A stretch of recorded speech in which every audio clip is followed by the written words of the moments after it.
Трамп угрожает Зеленскому и Путину санкциями. Что разозлило американского президента и когда может исполнить обещание, и почему признал свою слабость перед Россией и Украиной? Массированный удар по Украине. В Комитете нацбезопасности заявили о целях РФ в правительственном квартале Киева. Ответ Путина на удары по аэродромам. Скандал с ТЦК в украинской столице. Украинские СМИ пишут о беспорядках и бунте мобилизованных на территории центра сборного пункта. Конфликт между Польшей и Украиной. Красная линия. Волынская трагедия. В Киеве призвали Варшаву не делать поспешных шагов. Провальная поездка Мерца в Белый дом. Западная пресса пишет, что канцлер получил поворот-отворот, что пошло не так в овальном кабинете. Неопознанные летающие объекты в небе Казахстана. Литва обвиняет Беларусь во вторжении на ее территорию, а американцы бьют из «Хаймарс» по целям в Балтийском море. Досмотрите. Всем привет, это «Время Прядко», коротко, четко и по делу о том, о чем говорят в мире. Если вам есть что сказать, делитесь своими мыслями и отвечайте на мои вопросы в комментариях. За лайк и подписку буду особенно благодарен. Время начать.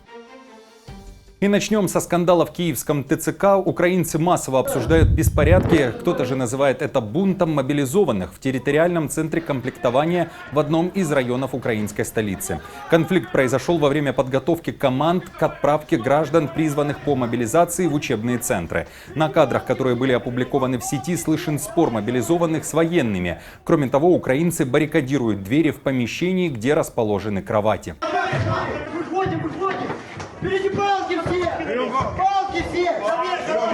В киевском ТЦК подтвердили, что события происходят на территории сборного пункта. Ситуацию назвали беспорядками, которые пришлось гасить силами правоохранителей. Для стабилизации ситуации на место прибыли правоохранительные органы, чтобы обеспечить порядок и предотвратить эскалацию конфликтов, которые могли перерасти в произвол.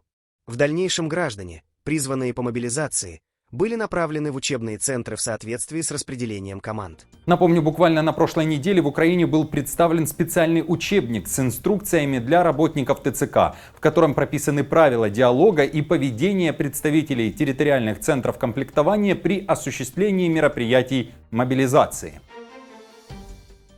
Германия в поисках свежей крови. Министр обороны Борис Писториус громко заявил, Бундесверу понадобится еще 50-60 тысяч солдат, чтобы соответствовать новым военным целям НАТО. Его слова прозвучали перед встречей Альянса в Брюсселе. Но это еще не все. Писториус требует, чтобы НАТО четко и официально зафиксировало в итоговой декларации саммита, что Россия – главная угроза Альянсу. Помимо этого, Писториус намекает, что сейчас очень тревожное время и ситуация меняется каждый день.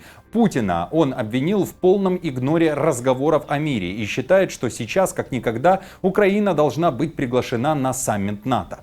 Мы предполагаем, но это лишь приблизительная оценка, что нам потребуется примерно 50-60 тысяч дополнительных солдат в действующих войсках. И в то же время, естественно, возникает вопрос, будет ли новая военная служба достаточной в ближайшие годы. Мы исходим из того, что синхронизировано с увеличением мощностей, и я могу только повторять это снова и снова. Обязательная военная служба сейчас нам не нужна, потому что у нас нет возможностей ни в казармах, ни в обучении. Поэтому эти мощности должны расти. До тех пор военная служба остается добровольной. Напомню, в конце мая сразу несколько западных изданий писали, что НАТО собирается попросить Германию предоставить еще 40 тысяч военных для обороны Альянса. Далее цитата: «из-за возросшей угрозы со стороны России». И теперь о новом ударе для Украины. Трамп хоть и считает спецоперацию СБУ «Паутина» мощной, но при этом разочарован действиями Киева и беспокоится, что это помешает мирным переговорам. О такой полярной реакции американского президента пишут западные СМИ. При этом сам Трамп уже заявил, что он готов нанести жесткий и очень жесткий удар не только по России, но и по Украине, если поймет, что война затягивается, а решения все нет. Когда это произойдет, Трамп не уточнил, заявил лишь, что конечный срок только в его голове. При этом, сидя в овальном кабинете, он дал понять, что Украине все-таки стоит ждать ответки от России за удары по аэродромам. Путин получил сильный удар, и я не думаю, что он играет в игры. Он сказал, что у них нет другого выбора, кроме как напасть. И это, вероятно, будет не очень приятно. Я сказал, не делайте этого, вы не должны этого делать. В окружении Трампа при этом говорят, что опасаются ядерной войны из-за ударов и уничтожения части ядерной триады России. Но и более центристские советники в лагере Трампа, включая тех, кто имеет более тесные контакты с Украиной, также предупреждают, что риски ядерного конфликта растут, поскольку они стремятся сохранить интерес Трампа к посредничеству в мирных переговорах. Несмотря на то, что Трамп говорил Путину не отвечать и не бить по Украине, в Киеве считают, что реакция американского президента недостаточна, и складывается впечатление, что он одобряет российский удар. Президент Трамп не сказал что-то вроде «Владимир, остановись». И это очень тревожно, потому что это может выглядеть так, будто он дает зеленый свет новому преступлению, которое Путин пытается совершить.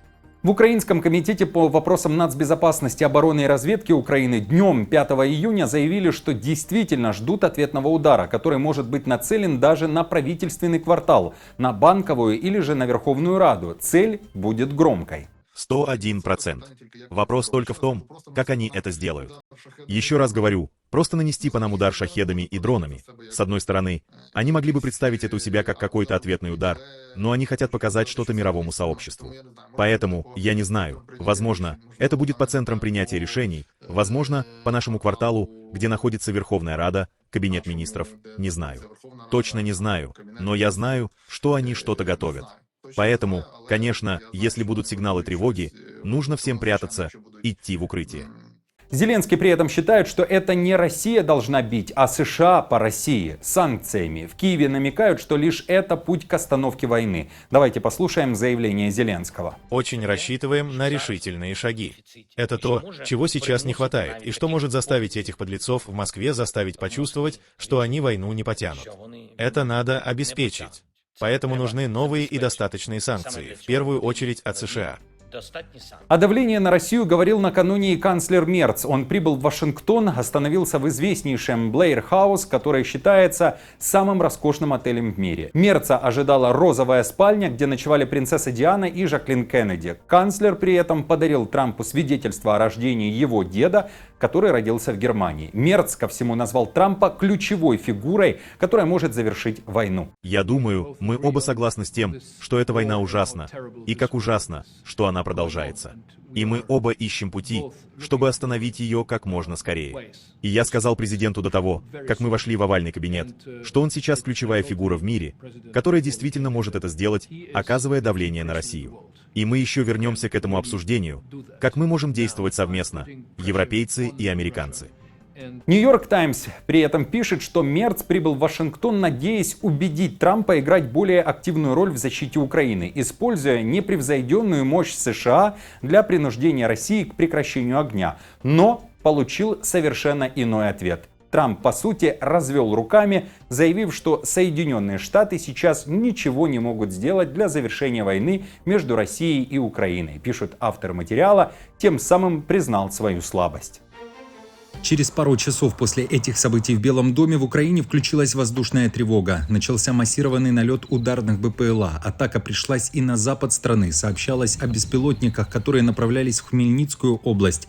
Взрывы гремели и в Тернопольской области. Кроме того, налет роя беспилотников фиксировали на Киев. В нескольких районах столицы из-за падения обломков возникли пожары. Сообщалось об отключении электроэнергии. Параллельно Россия атаковала Украину калибрами и баллистикой. Били по многим городам. За полночь украинские мониторинговые каналы сообщили о появлении в российском небе еще и 6 ракетоносителей Ту-95МС и еще 2 Ту-160, которые также обычно бьют по Украине. Параллельно взрывы гремели и в российском Брянске. Местные телеграм-каналы сообщали о масштабном взрыве и повторной детонации в районе аэропорта. Скандал между Киевом и Варшавой. Польша утвердила День памяти жертв Волынской трагедии. На странице польского Сейма написано, что в геноциде поляков виновны украинские националисты, представители ОУН-УПА, а также другие нацформирования, которые по подсчетам польской стороны убили более 100 тысяч поляков. Сейм утвердил новый государственный праздник. 11 июля станет национальным днем памяти поляков, жертв геноцида, совершенного ОУН и УПА на восточных землях Второй Речи Посполитой.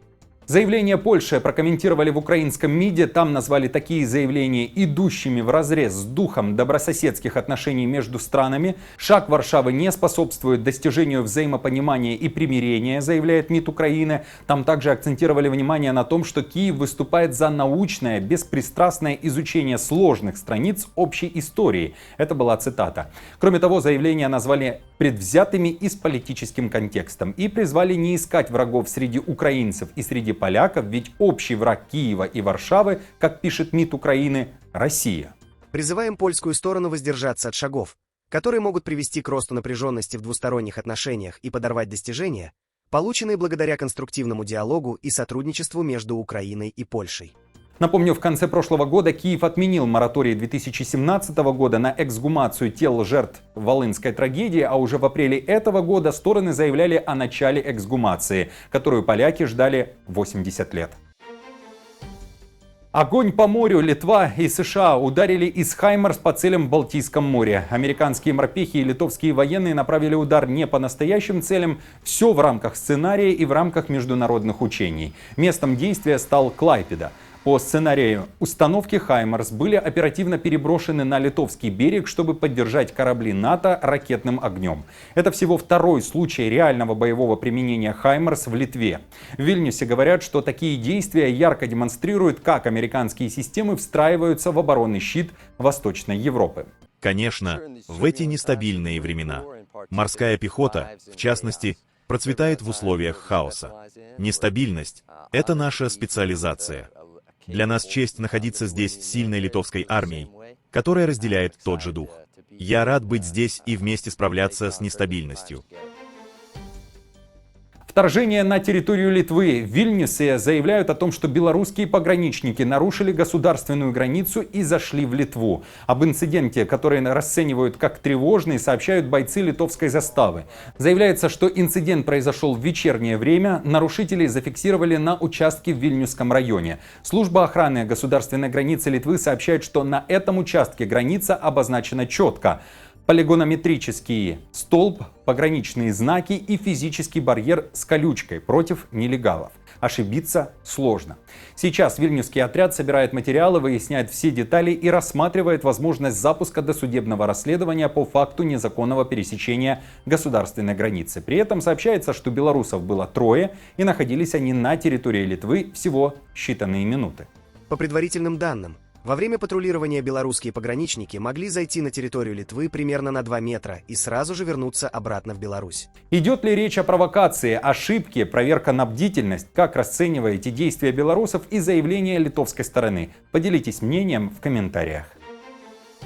В Казахстане изучают природу неопознанных летающих, а скорее падающих объектов в ночном небе. Их видели и в России, а также в Кыргызстане. В Минцифре Казахстана заявили, что в небе над республикой сгорел космический объект. По предварительным данным, это может быть разгонный блок китайской ракеты, либо старый спутник Starlink от SpaceX, или же разгонный блок японской ракеты H2A.